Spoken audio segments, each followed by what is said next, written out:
Contract से कैद तक एपिसोड 7।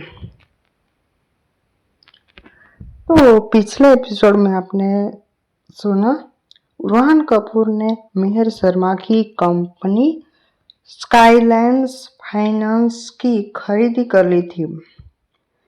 मेहर ने रिजाइन करने की कोशिश की, लेकिन उसका रेजिग्नेशन रिजेक्ट कर दिया गया था। रोहन ने सिर्फ एक बात कही, गेम अभी शुरू हुआ है मिस मेहर, अब आगे। Kapoor group CEO cabin. सुबह के 9:15 हुए थे। मेहर तेज कदमों से रोहन के केबिन में एंटर करती है। उसके हाथ में रेजिग्नेशन लेटर था। बिना कुछ किए उसने डोर खोला। रोहन अपनी चेयर पर बैठा फाइल पढ़ रहा होता है। उसने सिर उठाया और हल्की सी स्माइल देकर बोला, गुड मॉर्निंग मिस मेहर। मेहर ने रेजिग्नेशन लेटर उसके डेस्क पर फेंक दिया था और कहा, मैं एक भी मिनट तुम्हारी कंपनी में काम नहीं करने वाली हूँ। ये मेरा फाइनल रेजिग्नेशन लेटर है। रोहन ने लेटर उठाया। उसने आसमान से हर लाइन पढ़ी, मतलब वो कॉन्ट्रैक्ट पढ़ता है, मतलब रेजिग्नेशन जो लेटर होता है वो पढ़ता है। फिर उसने वो पेपर फोल्ड किया और ड्रॉवर में रख दिया। रिजेक्टेड। और कॉन्ट्रैक्ट जो होता है वो रेजिग्नेशन लेटर जो होता है वो रिजेक्ट हो चुका था। मेहर का गुस्सा और बढ़ चुका था। तुम होते कौन हो मेरी जिंदगी के डिसीजन लेने वाले? मैं ये जॉब रिजाइन कर रही हूं और तुम मुझे रोक नहीं सकते। रोहन अपनी चेयर से धीरे से उठा। उसकी नजरें सिर्फ मेहर पर थी। वो धीरे धीरे उसकी तरफ चलने लगता है। केबिन में सिर्फ घड़ी की टिक टिक सुनाई दे रही होती है। मेहर पीछे हटी, लेकिन उसके पीछे वो है ना वाली आ गई, मतलब वो एकदम उसके पीछे आ जाती है। अब पीछे जाने की जगह ही नहीं बची है मिस मेहर। रोहन उसके बिल्कुल सामने आकर रुक जाता है। दोनों की सांसें एक दूसरे को महसूस हो रही होती है। मेहर ने गुस्से से कहा, stay away from me mister Rohan. Rohan ने उसकी बात अनसुनी कर दी। उसने धीरे से मेहर का हाथ पकड़ा। एक ही झटके में उसे अपनी तरफ खींच लिया था। रोहन ने मेहर का दिल जोर जोर से धड़कने लगता है। उसने तुरंत खुद को छुड़ाने की कोशिश की थी। Leave me mister Rohan Kapoor. लेकिन रोहन ने उसकी आंखों में देखते हुए शांत आवाज में कहा, एक दिन तुम सिर्फ मेरी एम्प्लॉय नहीं रहोगी, तुम मेरी क्वीन बनने वाली हो। केबिन में एक पल के लिए खामोशी छा जाती है।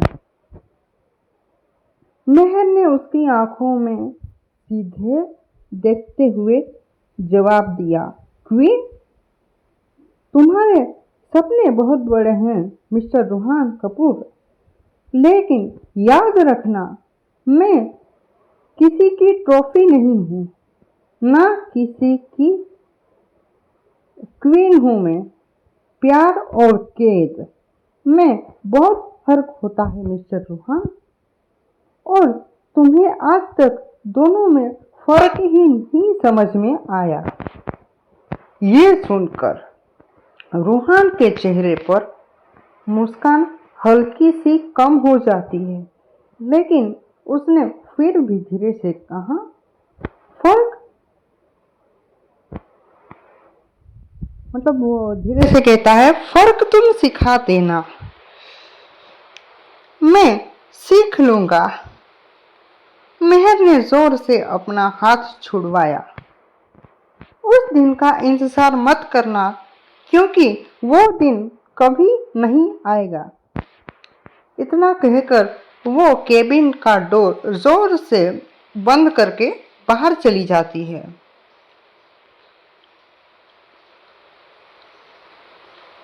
मेहर गुस्से में सीईओ केबिन से बाहर निकल गई। ऑफिस के सब एम्प्लॉयज उसकी तरफ देख रहे थे। उसने किसी की तरफ देखा नहीं, सीधे पार्किंग में चली जाती है। कार स्टार्ट की और बिना पीछे देखे घर की तरफ निकल जाती है। दूसरी तरफ रूहान केबिन की बड़ी ग्लास विंडो से उसे जाते हुए देख रहा होता है। उसकी नजरें सिर्फ मेहर की कार की तरफ होती है।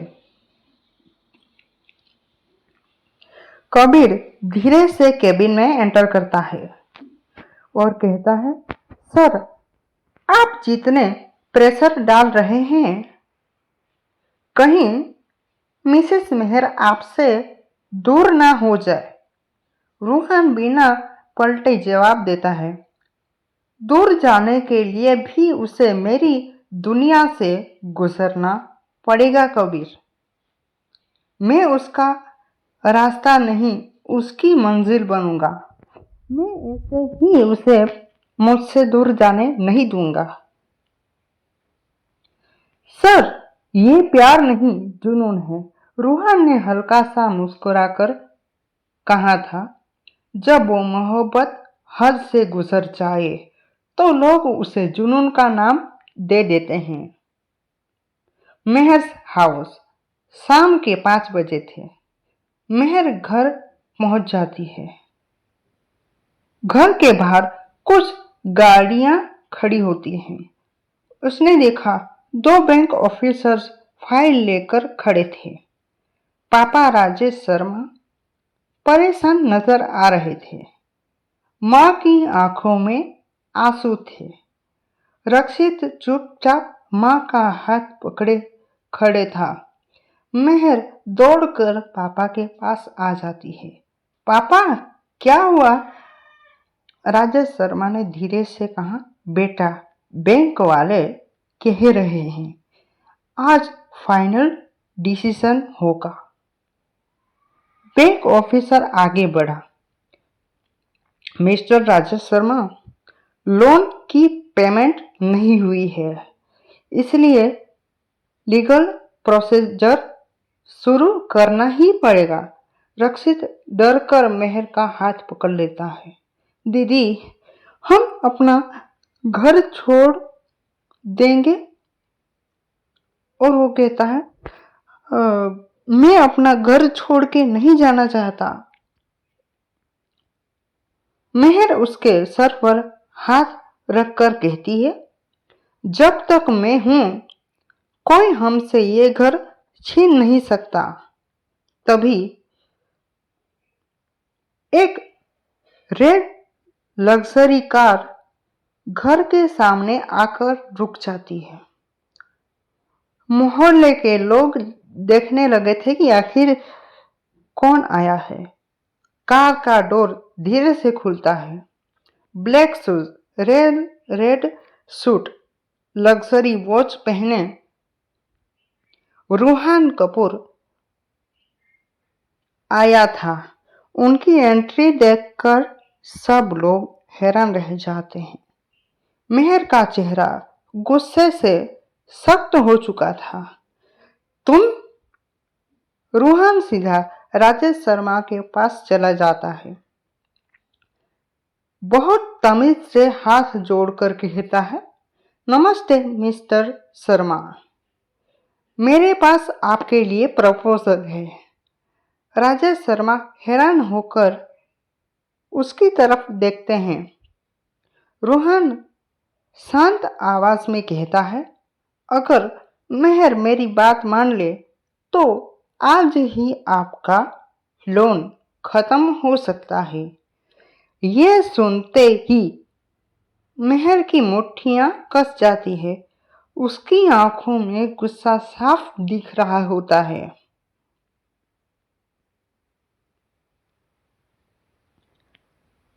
मेहर ने गुस्से में रूहान की तरफ बढ़ते हुए कहा। उसकी आंखों में नफरत साफ नजर आ रही थी। प्रपोजल? तुम मेरी फैमिली की मजबूरी का फायदा उठा रहे हो?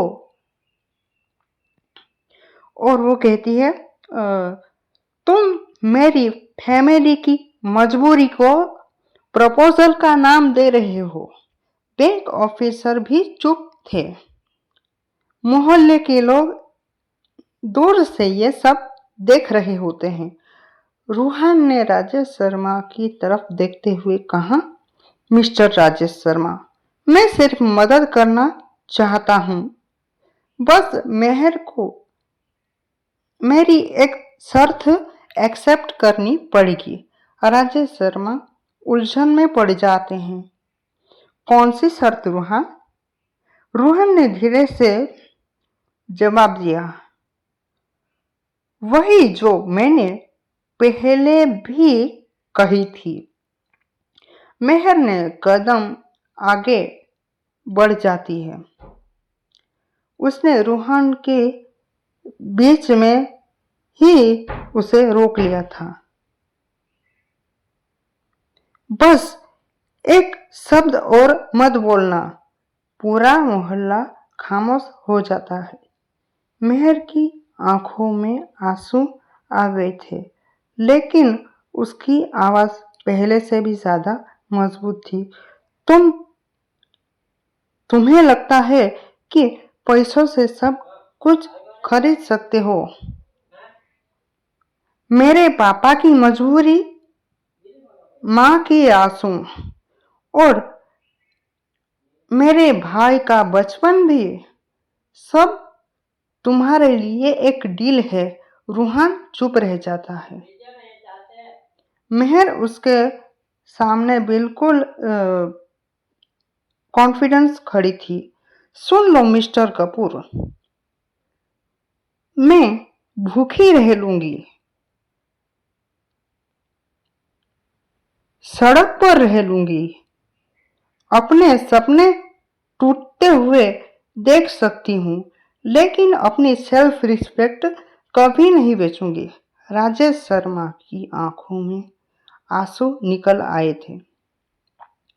मेहर ने बिना नजरें झुकाए कहा, दुल्हन वही बनती है जहां मोहब्बत और इज्जत होती है।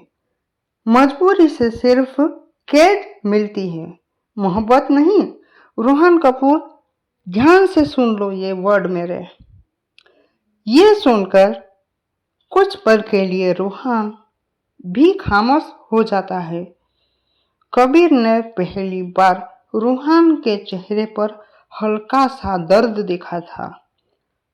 रूहान ने धीरे से कहा, तुम मुझे इतना गलत समझ रही हो। एक दिन उतना ही मुझे समझोगी। मेहर ने तुरंत जवाब दिया, उस दिन का इंतजार मत करना, क्योंकि वो दिन कभी नहीं आने वाला। इतना कहकर मेहर अपने पापा का हाथ पकड़ लेती है। पापा, हम ये लड़ाई खुद लड़ेंगे, किसी के एहसान की कोई जरूरत नहीं है। रूहान कुछ पल तक मेहर को देखता रह जाता है। फिर बैंक ऑफिसर की तरफ मुड़कर कहता है, आज के लिए प्रोसेस रोक दीजिए। बैंक ऑफिसर हैरान होकर वहां से चला जाता है और कहता है, लेकिन सर, रूहान की बात काट देता है।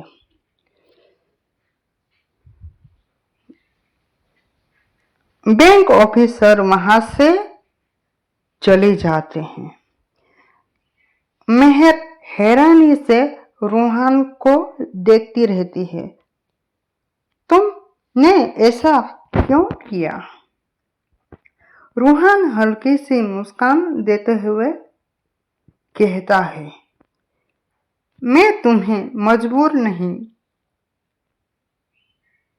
मनाना चाहता हूं।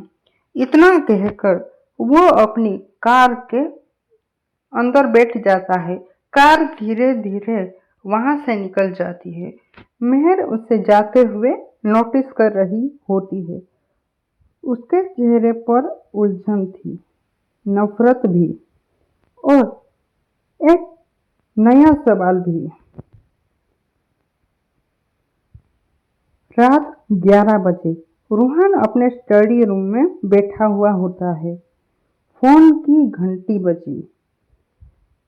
अननोन नंबर से कोई कॉल आया था रूहान को। रूहान कॉल रिसीव करता है।